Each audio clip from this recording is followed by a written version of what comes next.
Olá, pessoal! Estamos hoje iniciando o nosso Eco Gateway Talks com um convidado super especial, José Meleiro.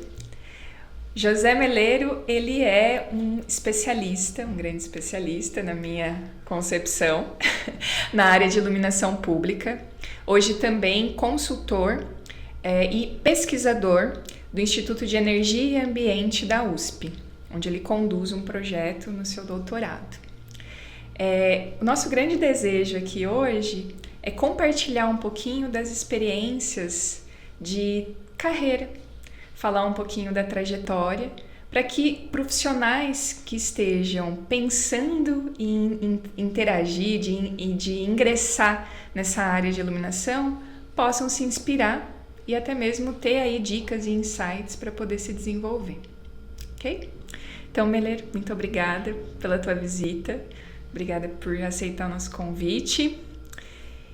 Eu tenho uma grande admiração por você, por todo o seu projeto e o seu trabalho, principalmente desenvolvido em Santo André, que foi onde eu tive mais acesso, né, ao que foi feito. Mas eu não vou ficar falando aqui, obviamente que eu quero muito que você converse um pouquinho comigo e me diga como tudo começou. Como foi a sua trajetória, assim? Qual que é a sua formação? Qual foi a sua bagagem mais acadêmica, técnica? E como você entrou na iluminação pública? Olha, Juliana, bom dia.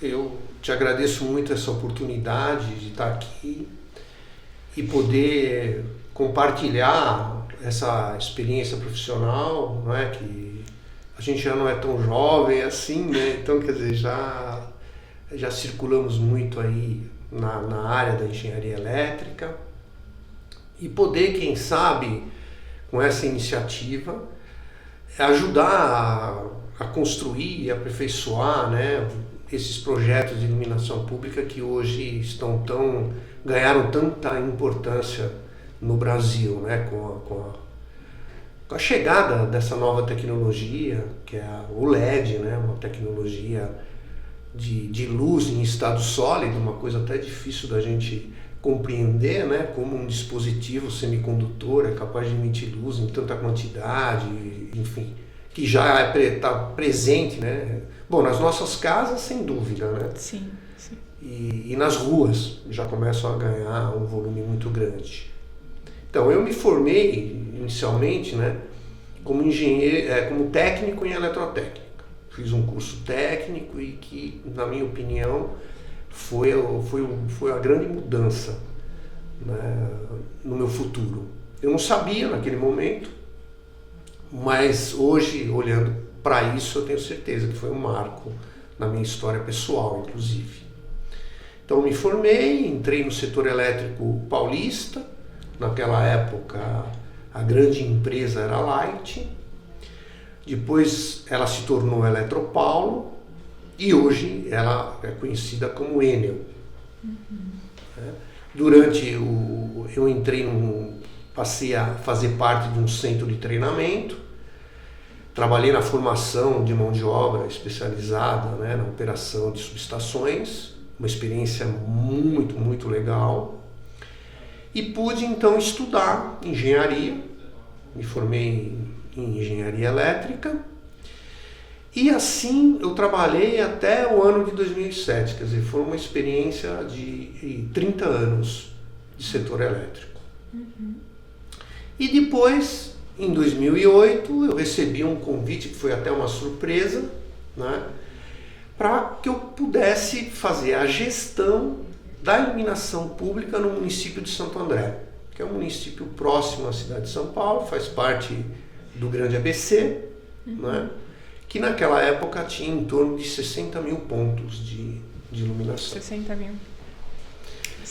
Como engenheiro elétrico, eu preenchia, vamos dizer, o requisito básico para a responsabilidade técnica sobre esse setor, né? E para minha felicidade, naquele momento, estava ocorrendo a migração da tecnologia de iluminação baseada em lâmpadas de descarga, né, o vapor de sódio, o vapor multimetálico e o vapor de mercúrio, já iniciando então a transição para o LED. 2007 foi o ano que começou a chegar, né, as primeiras luminárias a serem instaladas em São Paulo nos pilotos, né? Isso. Foi bem alguns no início. Alguns túneis, em São Paulo, verdade. Era uma tecnologia que chegava assim para resolver algumas questões, né? A primeira era a questão da eficiência energética, ou seja, produzir luz com consumos cada vez menores. E outra coisa que era importante, por isso dos túneis, era a longa vida útil que essa tecnologia oferecia. Para evitar manutenção. Que poderia evitar as intervenções de manutenção e em locais que isso era uma questão crítica, né? Bom, aí eu vivi essa época exatamente dessa substituição. Então, a gente fez em Santo André, começamos fazendo um parque, né, que é o Parque Celso Daniel.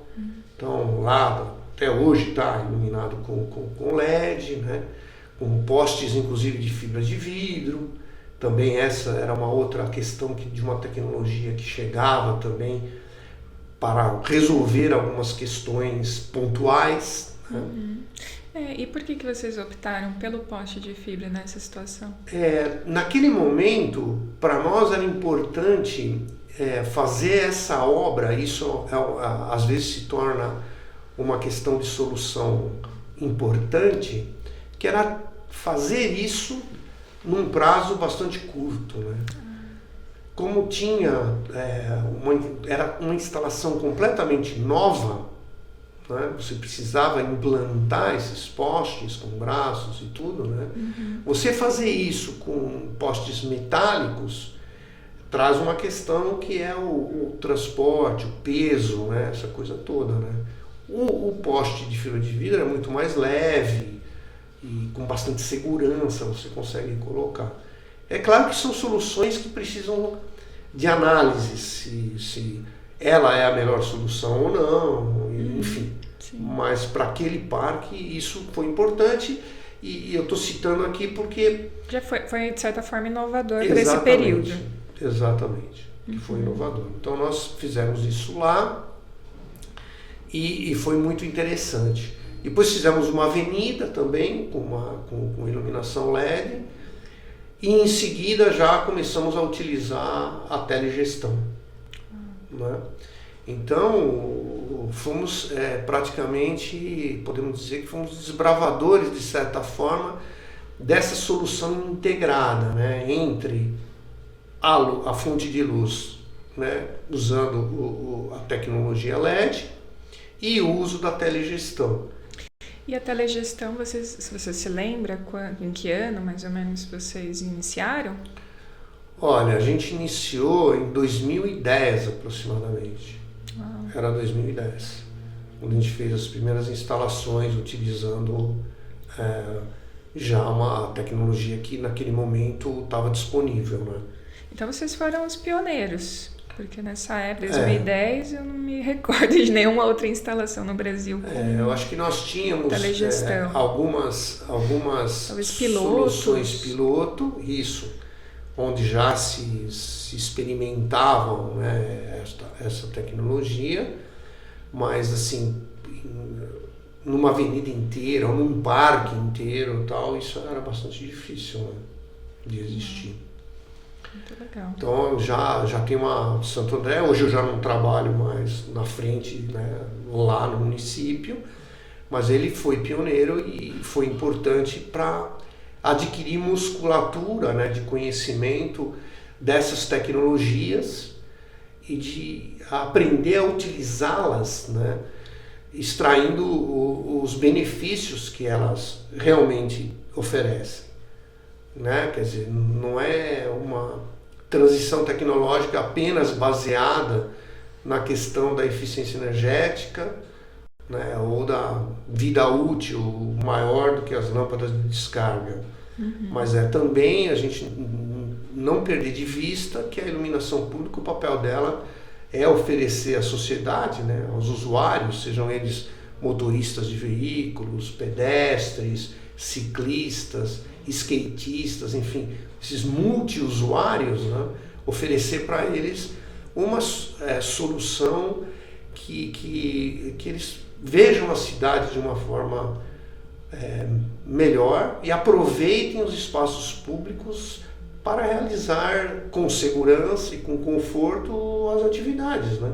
Uhum. Quer dizer, a iluminação pública ela é usada pela sociedade, né? Sim, sim. E aí você comentou, você resumiu assim muito bem esse passo a passo, digamos, desse processo de modernização, né? Mas é o que você falou, você era responsável por um parque de 60 mil pontos de iluminação, né? Então era muita coisa para gerir. Então, ao mesmo tempo que você precisava manter tudo funcional e operando, você precisa pensar também em melhorias constantes para otimizar não só a prestação de serviço, mas otimizar a tua própria gestão, né? Facilitar, digamos assim, a tua própria operação. Então, conta um pouquinho de como foi esse desafio, né? Então, assim, dentro da gestão, como que você se organizava e até mesmo em termos de priorização, né? Do que é mais importante, do que fazer primeiro e em que momento você encontrou esses estados? Nossa, acho que agora é o ponto ótimo da gente começar com LED. Agora é o ponto ótimo, acho que já chegamos numa maturidade. Agora é o ponto ótimo para a gente começar com telegestão. Onde que você tinha esses starts? Assim, foi por uma conta de alguma até alguma problemática interna, ou era já uma inspiração mesmo por inovar, por testar o novo? Conta um pouquinho desse teu olhar enquanto gestor. É interessante isso, né? Porque nós, na busca por o que havia disponível no mercado para fazer, né, a gestão, enfim, o que ofereciam melhores condições para a iluminação pública cumprir com a sua missão, a gente já se deparava, né, com a existência dessa tecnologia de telegestão. E, obviamente, o LED, por suas características elétricas, de como funcionam, os princípios que ele utiliza para funcionar, contribuíam para isso, para que a telegestão pudesse ganhar escala. Não é? E por que isso? Porque a telegestão, ela oferecia, vamos dizer assim, naquele momento, né, hoje isso já pode ser visto de uma forma ampliada, mas naquele momento era você remotamente, você poder ter acesso a cada ponto de iluminação, né? E controlaram de forma a ligar e desligar, inclusive comprovar o consumo, comprovar como esse equipamento, a luminária em si estava funcionando, não é? Conhecer em detalhe algumas características, inclusive dos circuitos elétricos que alimentavam aquelas luminárias. Né? A ideia de que a telegestão era uma solução completa para você ter o gerenciamento de cada ponto de iluminação da cidade, isso atraía a experimentação, inspirava isso. E naquele momento se encontrou gestores municipais, né, que tomavam essas decisões, vamos dizer assim, né, a nível de poder público mesmo, né, de poder executivo, que se interessavam pela questão de inovação. E estavam propostos naquele momento a correr os riscos, vamos dizer assim, para conhecer o que isso poderia trazer de benefícios, né, para a sociedade, para a população. E isso começou a ser utilizado inicialmente numa escala pequena, disseminação do uso, né, da aquisição, de instalação e tal, e começou a se mostrar realmente que era importante, né? Agora, nós também experimentamos situações em que se verificou que os próprios circuitos de suprimento de energia elétrica que eram responsáveis pela alimentação das luminárias tinham comportamentos fora das regras, né? Ou seja, você tinha níveis de tensão, de qualidade de energia que fugiam dos parâmetros para funcionamento dessas luminárias, né? E no caso das luminárias LED, a gente está falando de componentes eletrônicos, né? Semicondutores mais sensíveis a esse tipo de variação. Porque a gente tinha o caso das lâmpadas HID, com os seus reatores eletromagnéticos e tal, que suportavam essas variações e amorteciam essas de forma mais segura. Não é? Eles tinham mais capacidade para isso. Já a gente começou a ter problemas de falhas, por exemplo, em luminárias, que a telegestão permitiu identificar as causas. Né? Quer dizer, não é só olhar para o sistema de telegestão como uma ferramenta importante para saber se... Para ligar e desligar. Para ligar e desligar, exatamente. Vai muito porque mais além. O gerenciamento, na verdade, vai mais além. Né? Acho que talvez esse termo de telegestão ele precisaria ser repensado. Né? Ou a gente precisa começar a entender a gestão de iluminação pública não apenas como uma maneira de visualizar remotamente se aquele determinado ponto de iluminação está aceso ou apagado, ou quanto tempo ele está permanecendo aceso, quanto tempo ele está permanecendo apagado, enfim. É preciso fazer um trabalho assim mais importante sobre isso, né? Puxa, que legal. E isso você trouxe um ponto agora que é muito relevante para esse momento, onde a gente tem as mudanças da COSIP e tudo mais, e há um grande incentivo, né, porque é possível custear outras soluções, né, com o dinheiro ali da COSIP, além da troca da própria luminária.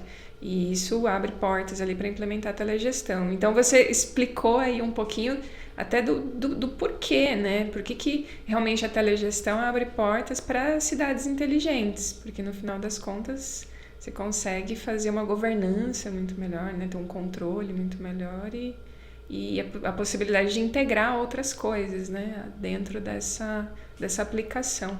É isso mesmo? O que você acha sobre isso? Sobre usar a infra de iluminação como portas para cidades aí do futuro? Sem dúvida, a gente escuta isso ser repetido várias vezes, né? Quer dizer, eu tenho o que é mais difícil, né? Na rua, espalhado pela cidade inteira, né? Que é um ponto ali com energia disponível e que pode ser utilizado para fazer diversos outros monitoramentos. Né? Sensores hoje é uma realidade, não é? A eletrônica ela está bastante desenvolvida e oferece isso com bastante segurança, dispositivos que são capazes de medir, de fornecer essas informações com bastante precisão. Né?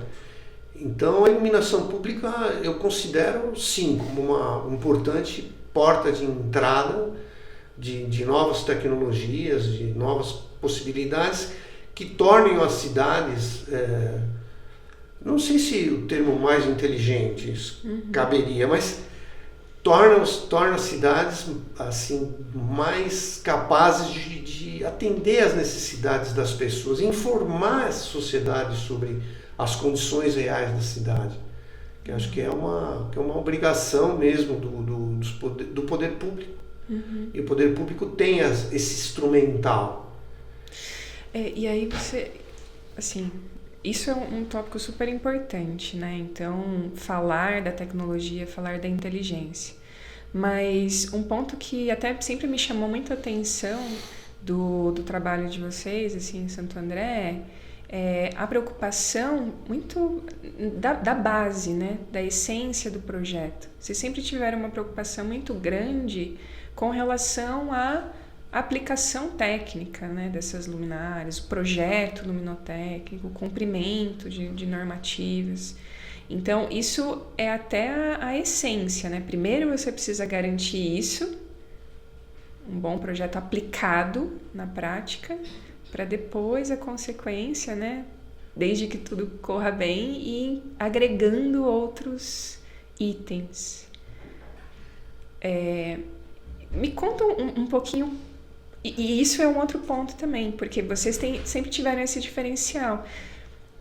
Mesmo quando a gente teve aqui aquela questão da transferência dos ativos, das concessionárias para os municípios, vocês não sofreram com essa transição, porque vocês sempre foram responsáveis diretamente pela gestão do parque de iluminação, né? Isso foi um grande diferencial para vocês à época. Vocês, digamos que não sofreram tanto nesse período.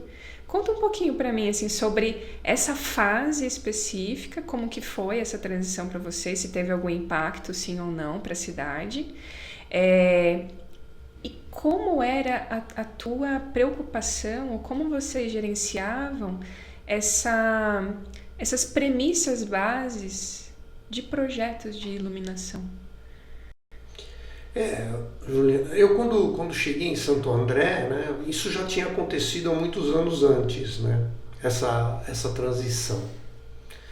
Agora, recuperando na memória algumas conversas com as pessoas que vivenciaram, de certa forma, isso, né, foi em várias administrações antes, né, isso foi uma iniciativa, né, do próprio poder público, de se apropriar desses ativos, né, da iluminação pública, até por uma questão de alinhar os interesses que o poder público tinha, né, com a capacidade naquele momento das distribuidoras, né, de atender a essas expectativas.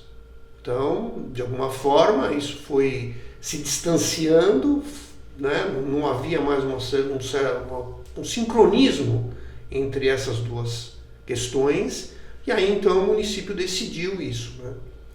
Já havia essa possibilidade através de um contrato e tal, isso foi feito, ou seja, o município então assumiu a responsabilidade pelo seu parque de iluminação pública. Disse, olha, os ativos agora são meus, foi feita essa transferência, e Santo André então começou a fazer os serviços que lhe cabiam, de manutenção, através de uma contratação, inicialmente com a própria distribuidora e posteriormente já com um contrato, com uma licitação que foi feita e se iniciou isso. É claro que fazer essa transição, eu entendo que não deve ter sido muito fluida, né? Por quê? Porque, claro, quem sempre teve na sua posse e cuidou disso era uma empresa de distribuição de energia elétrica, como ainda existem no Brasil, né, situações dessas. E para uma empresa de distribuição de energia elétrica, a iluminação pública é só mais um consumidor, né? São vários pontos de consumo, evidentemente, dependendo de como a infraestrutura tá montada, mas é isso. Então, né, ele já tem as suas equipes, já tem os seus caminhões, os seus eletricistas, já tem um suporte para realizar isso. Sim. Então, ele tinha isso estava dimensionado e eles vinham fazendo isso. Só que esse interesse ele foi sempre houve um olhar de falta de rentabilidade, vamos dizer assim, né, da iluminação pública para as empresas de distribuição. E quando isso começou já a se discutir, a questão das privatizações e tudo mais, isso ficou, acho que, mais evidente, né? Uhum. Então, houve essa questão, vamos dizer assim, comercial mesmo, né? E Santo André sempre teve muito orgulho disso. Essa que é a verdade, né? Sempre teve muito orgulho e sempre levou isso muito a sério. Então, fazer iluminação pública pode parecer uma coisa muito simples do ponto de vista de tirar uma lâmpada, colocar outra lâmpada. A gente pode ter uma ideia que é algo parecido como fazer uma manutenção de uma iluminação, por exemplo, de uma residência qualquer, de uma casa. Mas a iluminação pública ela tem impactos muito sérios, né? Então por isso que é preciso assegurar que ela seja realizada dentro de critérios técnicos que são exigidos e que existem, né? Então tudo se inicia por uma necessidade que pode ser apontada pela própria sociedade, né? E depois existe a necessidade de elaboração de um projeto em que você vai compatibilizar o equipamento com a realidade do local, né? E fazer o acompanhamento disso durante toda a sua vida útil, né? Sim. Certo? Que é então, desafiador. É desafiador, né? E é por isso que é preciso que os municípios, o poder público, mesmo que adotando soluções diferentes, né, para a questão da iluminação pública, por exemplo, temos várias, né? Temos uma licitação, por exemplo, de serviços de modernização, não é? de instalação e tal, simplesmente como pela lei de licitações, que acabou de mudar aí, de certa forma. Pode ser também por uma parceria público-privada, que também é um modelo de negócio que está presente na iluminação. Pode ser através de um processo, de um contrato de locação, ou pode até mesmo ser com equipe própria, uma solução com equipe própria. O importante é que qualquer que seja o modelo de negócio utilizado, né, o poder público, a administração tem que ter clareza de que ela é a responsável por esse serviço e por esses ativos, porque ela é proprietária dos ativos. Ela concede que outros façam algumas coisas, mas ela continua sendo responsável. Então é preciso que ela avalie quais são os pontos de controle, né? Os indicadores de controle que ela vai realmente acompanhar. E para isso ela precisa garantir que tenha nos seus quadros ali pessoas que estejam preparadas, habilitadas, competentes para fazer isso. Com certeza. E Santo André montou isso.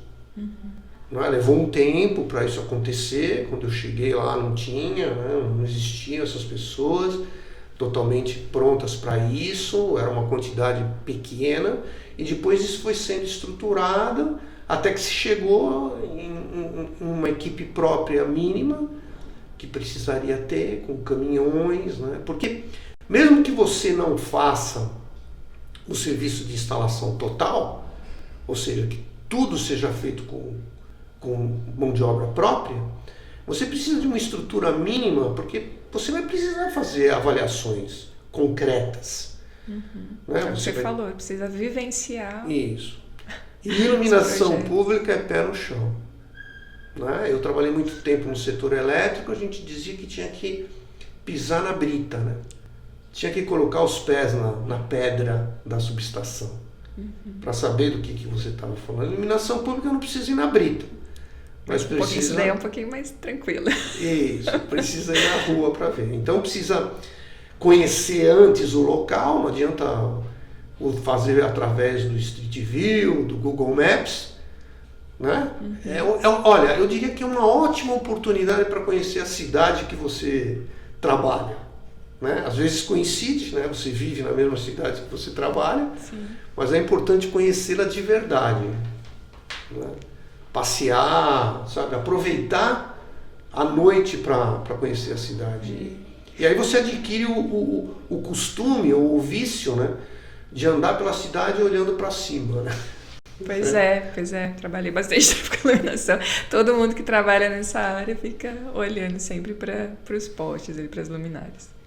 E aí falando, né, desse ponto, assim, puxa, precisa assumir verdadeiramente a responsabilidade pelos ativos, independente se você vai ter um parceiro para ajudar ali na operação, mas sempre vai ser uma responsabilidade da cidade. Acho que isso que você tocou é muito importante. E aí você tem essa responsabilidade de fazer os projetos, mas de nada vale ter só a simulação se você não conhece a prática. E se você tivesse que trazer assim, exemplos que foram emblemáticos da cidade, o que você poderia trazer para a gente? Que vocês tiveram essa oportunidade assim, de entender a realidade e aplicar uma solução. Olha, o primeiro assim, que eu acho que vale a pena, né, citar foi a iluminação de uma comunidade. Né? Por quê? Porque esses núcleos, né, eles muitas vezes eles estão em áreas, às vezes, uma parte das vezes, né, excetuando alguns municípios, não, estão em áreas um pouco periféricas, né, e que normalmente carecem, né, de uma série de infraestruturas assim, importantes, como por exemplo, a iluminação pública. Bom, quando chegou a iluminação pública, vou contar um caso emblemático de um núcleo que ele tinha, de certa forma, iluminação pública. Né?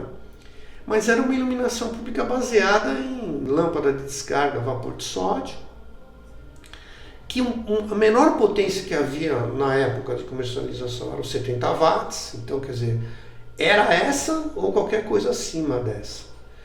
E nas comunidades existem ruas, né, muitas vezes conhecidas como vielas, né, que são estreitas, são de trânsito de pedestres, né, não são, é para deslocamento de pedestre, não é para deslocamento de veículo.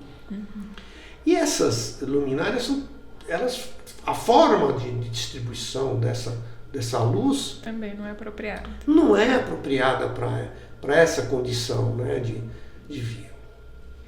E esse caso foi interessante porque nós estivemos lá, né, olhando e pensando, nossa, o que a gente pode instalar aqui? E precisava se buscar um equipamento, né, uma luminária, que ela pudesse distribuir essa luz de uma forma longitudinal ao longo da via e não de uma forma transversal. Por quê? Porque era muito estreita e a distância era muito longa, né, entre o que você tinha para iluminar. Então, aí, como você tinha o LED chegando, ele já estava consolidado de certa forma, você já tinha isso, porque isso dependia só de uma distribuição da óptica, né, da luz, que te permitia muita versatilidade. Nós, na época, conseguimos um fornecedor, né, que conseguiu fornecer um equipamento que foi assim, a solução ideal para aquilo ali, para as vielas. E foi emblemático porque eu lembro, né, de concluir essa instalação em algumas dessas vias e ir lá à noite para ver como isso tinha ficado. Né? E a gente então se deparou com as pessoas que viviam ali. Né? E houve uma senhora, que são quem mais, eu acho que faz a observação disso, né? Preocupada com os filhos que vão estudar à noite, sim, ou voltam à noite do trabalho, né? E ela falou, nossa, porque a luminária era muito pequena para os padrões, né? E foi montada a uma altura até baixa, né? Próximo a 3, 4 metros, né? E ela falou, nossa, quando eu vi hoje essas luminárias sendo instaladas, eu até pensei que isso era uma piada, ela usou esse termo, né? Assim, como se fosse uma solução inadequada, só para resolver um problema ali, vamos dizer assim, né? Sem se preocupar tecnicamente com o resultado. Ah, sim. Que não fosse realmente algo profissional, isso, que fosse só um quebra-galho. Isso, talvez essa seja a melhor palavra, né? E quando a gente esteve lá à noite, foi a primeira vez que aquelas luminárias foram acesas, né? Então a distribuição realmente tinha ficado muito bom, né? Muito bom, e ela agradeceu, né? Quer dizer, isso é emblemático porque afinal de contas, né, tudo isso só faz sentido se as pessoas atende a necessidade das pessoas que vivem ali, são atendidas, né? Que bacana. E outro também que eu posso citar São as praças e parques, né? Santo André tem uma preocupação muito grande com isso. Aliás, hoje é uma preocupação da modernidade mesmo, né? Com tantos edifícios de apartamentos, sim, muitos você precisa sem de áreas áreas de convivência. Você precisa estimular a convivência, né? Não só diurna, né? Mas também noturna, né? E aí, numa determinada parque lá de Santo André, se resolveu fazer uma pista de skate, né?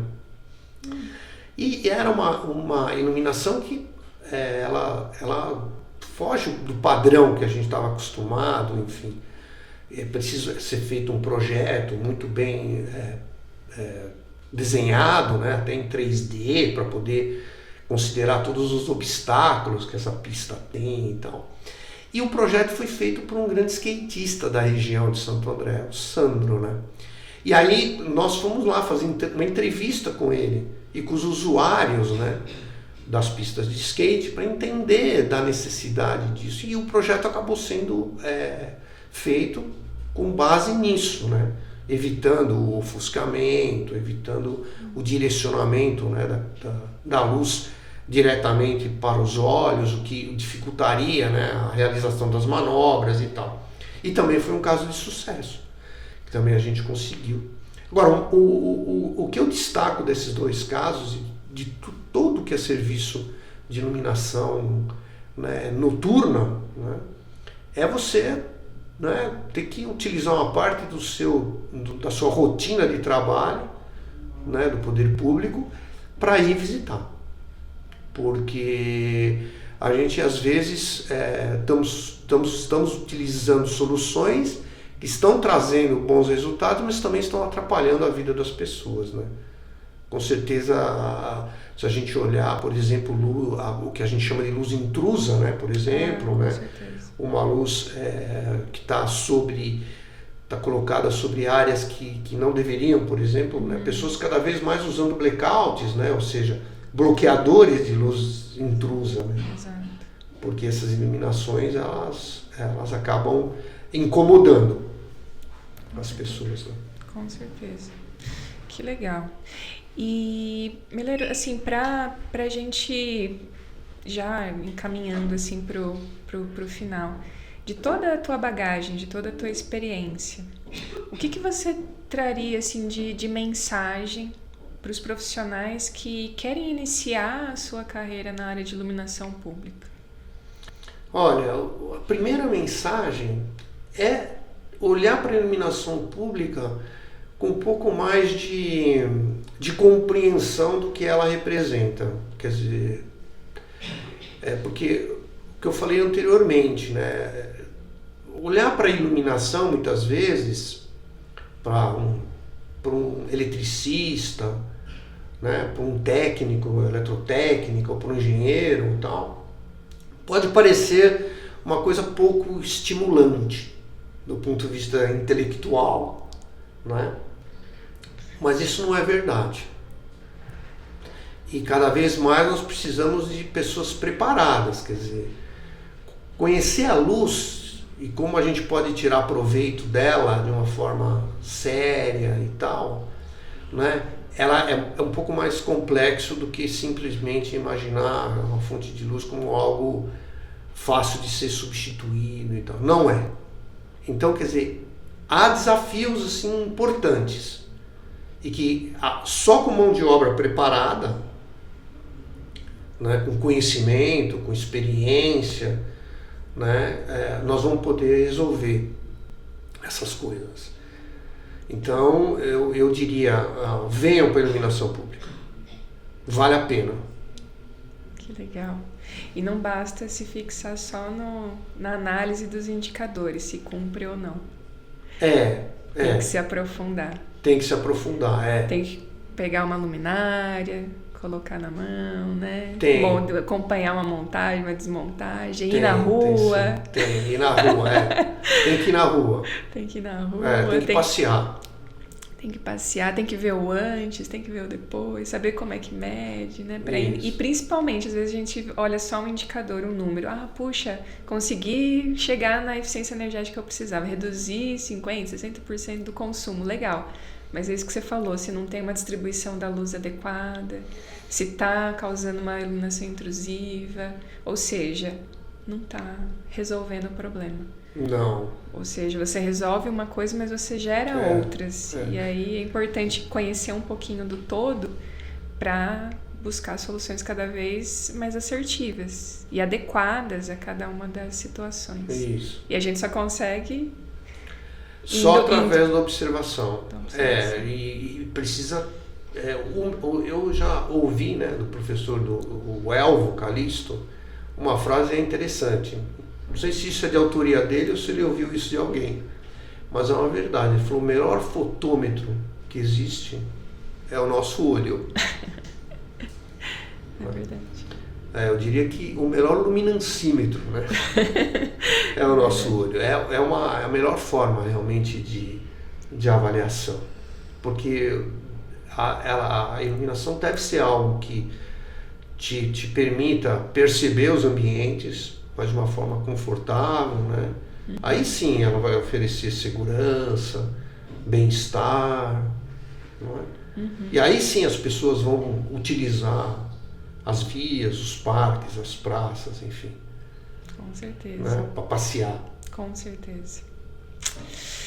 Gente, que bacana, que história. Eu fiquei assim, admirada ainda mais, né, com a tua experiência, com tudo que foi realizado, porque é muita coisa legal que aconteceu lá em Santo André. Eu tive a oportunidade de ir conhecer, fazer uma visita técnica também agora recente, então eu sei tudo que foi construído lá e vocês estão de parabéns. E você, né, pessoalmente, a tua trajetória, parabéns por ela, por essa construção. Obrigado.